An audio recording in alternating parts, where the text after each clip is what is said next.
Some mothers cry when they see their child mistreated. I don't. I just check my bank balances, secure my keys, and adjust my boundaries. My name is Teresa Warren. I'm 66 years old, a widow of 5 years, and I live a quiet life in a suburb of Chicago. My husband left me comfortable, not wealthy, but secure enough to own my own home and a second smaller property across town. I let my daughter Sarah and her husband David live in that second house rent-free. It was supposed to be a stepping stone for them to save for their own place. Instead, it became a permanent arrangement. 6 months ago, David's mother Brenda moved in temporarily after a bad breakup. Temporary quickly turned into Brenda redecorating the living room and complaining about the plumbing I paid to maintain. I went to a Memorial Day BBQ to see my daughter. The afternoon sun was warm and the smell of charcoal smoke drifted over the fence. I walked through the side gate without knocking. The backyard was crowded with David's friends, loud country music playing from a speaker. David stood by the cooler beer in hand, laughing loudly. Brenda sat in the best patio chair, holding a glass of wine, acting like the lady of the manor. I didn't see Sarah at first. Then I spotted her. She was carrying a massive aluminum tray of BBQ ribs, heavy and slick with sauce, struggling across the uneven grass. David didn't step forward to help. Nobody did. Sarah's foot caught on a sprinkler head. She stumbled. The tray tipped, hitting the ground with a loud metallic crash. Thick red sauce and ribs scattered across the grass. The yard went silent. David rolled his eyes and took a sip of his beer. I found her kneeling, picking ribs off the grass, her hands trembling. Brenda leaned forward in her chair, pointed at my daughter, and laughed. Leave it to Sarah to ruin lunch. It's all she's good for anyway, cleaning up messes. My daughter looked up, locking eyes with me. She was in tears. I didn't shout. I didn't make a scene. I walked outside to the driveway and made one call. I didn't call the police. I didn't call a lawyer. People complicate their lives looking for legal revenge when the most powerful weapon they have is simply their own wallet. I pulled my phone from my purse and dialed Thomas, my account manager at the local bank branch. I've known him for 15 years. Thomas, it's Teresa, I said, my voice perfectly steady. I need you to freeze the joint checking account ending in 4402. Yes, right now. Cancel the debit cards attached to it. And stop the auto drafts for the utilities at the Maple Street house. Effective immediately. For 2 years, I had deposited $2,000 a month into that account to help David's business get off the ground, while Sarah worked full-time to cover their groceries. I also paid the light, water, and internet bills. I had been a fool, blinded by the desire to make my daughter's life easier. But enabling a parasite doesn't help the host. After hanging up, I stood by my car for a moment, letting the cool breeze hit my face. My husband, Mark, used to say that anger was a useless emotion unless you put it to work. My anger was now fully employed. I walked back through the gate. The party had resumed its loud, oblivious rhythm. Sarah was at the outdoor sink, scrubbing the aluminum tray, her shoulders slumped. Brenda was still holding court, telling David's friends how exhausting it was to live with someone so clumsy. I walked straight past Brenda. I didn't even look at her. I stopped next to David, who offered me a lazy smile. Hey, Teresa. Sarah dropped the food, but we salvaged the hot dogs. He chuckled. I see that I replied, keeping my tone perfectly conversational. Enjoy the hot dogs, David. Enjoy the rest of your weekend. I didn't wait for his response. I walked over to the sink, put my hand over Sarah's wet, trembling hands, and turned off the faucet. Leave the tray. Come inside with me. The kitchen of the Maple Street house was a disaster. Brenda's empty wine bottles littered the counters and dirty dishes were piled high in the sink. This was my house. I bought it. I painted these walls and I installed the tile backsplash with my own 2 hands. Now it felt like a frat house run by a tyrant. I handed Sarah a paper towel. Dry your hands. She wiped her face instead, leaving a streak of water on her cheek. Mom, I'm sorry. I tripped. Brenda just got the patio furniture cleaned and stop. I interrupted gently but firmly. Do not apologize for tripping in a yard that I own while serving people who treat you like a maid. How long has it been like this, bruh? She looked away, staring at the scuffed linoleum floor. It's fine, Mom. David is just stressed with his business, and Brenda. David's business hasn't made a dime in 2 years, I stated the fact, without any heat. And Brenda is a grown woman living rent-free in my property. Does David take your paycheck? Sarah wrapped her arms around herself. He manages the finances. He says I'm not good with budgeting. He transfers my check to his main account and leaves me an allowance for groceries. My chest tightened, but I kept my face impassive. She wasn't just being disrespected. She was being financially suffocated. She had no escape route because they had convinced her she couldn't survive without them. Sarah, look at me, I said. She finally met my eyes. You are 28 years old. You have a good job. You are smart. You do not belong on your knees picking up meat while a woman who contributes nothing to this world laughs at you. I don't know what to do, she whispered, glancing nervously toward the backyard. You don't have to do anything right now, I replied. Just pack a small overnight bag. Put it in the trunk of your car tonight. Don't tell David. She blinked, confused. Why? Because Tuesday morning is going to be very interesting around here, I said. The holiday weekend passed quietly. I spent Monday at my dining room table, organizing my paperwork, drinking coffee, and feeling a deep sense of peace. When you finally decide to stop being a victim to other people's expectations, the clarity is intoxicating. Tuesday morning at 8:15 a.m., my phone rang. The caller ID flashed David's name. I let it ring. He called 3 more times in rapid succession. On the 4th try, I picked up. Teresa, what is wrong with the bank?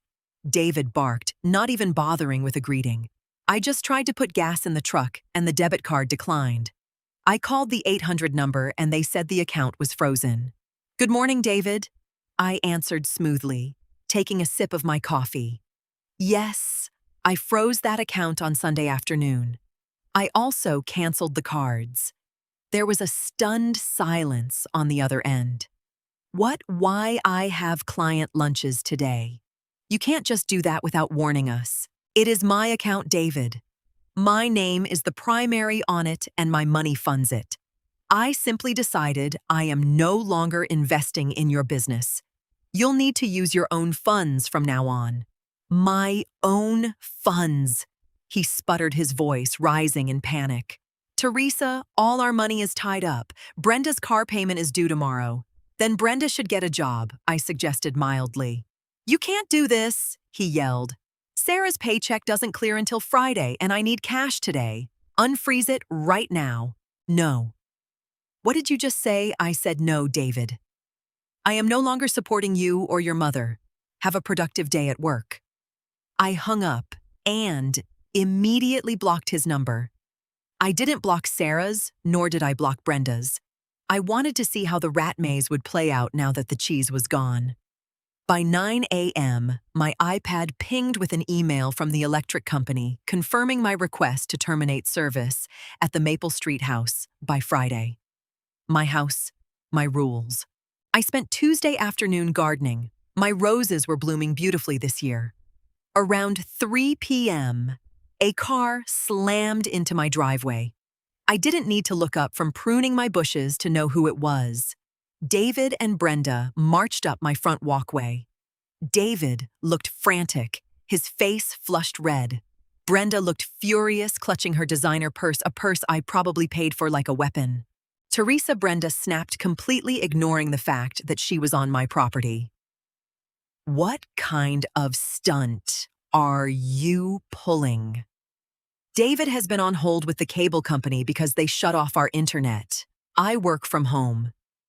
You browse Facebook from home. Brenda, I corrected her, snipping a dead leaf off a stem. And the internet was in my name. I canceled it. David stepped forward, trying to look intimidating. Where is Sarah?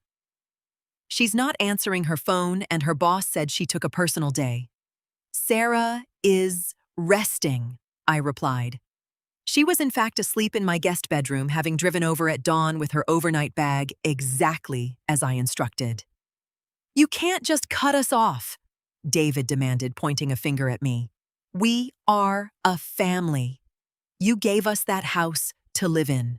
I placed my pruning shears in my basket and took off my gardening gloves. I looked David dead in the eye. I let you live in that house, David. I did not give it to you. You are a 30-year-old man. You have lived rent-free for 3 years, and you treat my daughter like a servant. The gravy train hasn't just derailed, the tracks have been torn up. Brenda scoffed loudly. Oh, please, you're just a bitter old woman trying to control your daughter's marriage. When Sarah finds out you're starving her husband, she'll never speak to you again. I smiled, a genuine, relaxed smile. Sarah is sitting in my kitchen drinking tea. She knows exactly what I've done. Now I need you both off my property before I turn the sprinklers on. David's face drained of color. He finally realized this wasn't a temporary argument. This was a structural collapse of his entire lifestyle. Sarah is here. He asked, his voice losing its aggressive edge. Tell her to come out. I need to talk to my wife. She doesn't want to talk to you, I said, picking up my basket. She's transferring her direct deposit to a new individual account today. You no longer have access to her money, David. Brenda stepped in front of her son, puffing her chest out. You have no legal right to kick us out of that house. I've watched enough television to know we have squatters' rights or tenant rights. You have to evict us through the courts, and that takes months. She looked so triumphant, so smug. I almost felt sorry for how little she understood reality. You're right, Brenda, I said calmly. Eviction takes time, but I'm not evicting you. I reached into my apron pocket and pulled out a single sheet of paper. I handed it to David. He took it hesitantly and looked down. That is a 30-day notice to vacate, drafted perfectly to state standards. But honestly, you won't need 30 days, I explained. Because as the property owner, I have the right to schedule major renovations. And starting Monday, the contractors are coming to gut the kitchen, remove the roof, and shut off the main water line. The electricity is already scheduled to be cut on Friday. You can stay in the house if you like, Brenda. But you'll be sitting in the dark without running water while men with sledgehammers tear down the walls around you. I wasn't bluffing. I had called my friend Mike, a general contractor, and told him I wanted to prep the house for sale. He was thrilled for the work. Brenda's smug expression shattered. You can't do that. It's my house, I repeated simply. I can tear it down to the dirt if I please. Now get off my lawn. Wednesday morning, I drove my truck over to the Maple Street house. Sarah sat in the passenger seat, looking nervous but determined. We weren't there to fight. We were there to get the rest of her belongings. When we pulled into the driveway, the front door was wide open. David and Brenda were furiously packing boxes in the living room. The reality of having no money, no internet, and soon no electricity had forced them into motion faster than any court order ever could. We walked inside. David stopped taping a box and stared at Sarah. Sarah, please. You don't have to do this. We can figure this out. Sarah looked at him. For the first time in years, she didn't look at the floor. She looked him in the face. There's nothing to figure out, David. You took my money, you let your mother disrespect me, and you sat back while I did all the work. I'm done. Brenda threw a decorative pillow into a garbage bag. Let her go, David. She's always been weak. We don't need them and their toxic control. I didn't say a word to Brenda. I treated her exactly like a piece of cheap furniture I was about to throw away invisible. I walked with Sarah to the master bedroom, helping her load her clothes, her books, and her personal files into garbage bags and plastic bins. We worked quickly and efficiently in total silence. As we carried the last boxes toward the front door, Brenda stood in the hallway, crossing her arms, trying to physically block our path. It was a pathetic power play. "You're really leaving him high and dry, huh?" Brenda sneered at Sarah. I set my box down on the floor. I stepped right up to Brenda, invading her personal space just enough to make her flinch. I didn't raise my voice. I spoke in a low, even tone. "Hand over the spare keys, Brenda." "Now. Make me?" she shot back, though her chin trembled. "I don't need to make you," I replied. "I'm changing the locks in an hour. But if you want to leave here with your dignity, you'll hand them over." She reached into her purse, pulled out the key ring, and threw it on the floor. I picked it up, dusted it off, and put it in my pocket. There is a specific kind of panic that sets in when toxic people realize they can no longer provoke a reaction. David tried one last tactic as we walked out the door.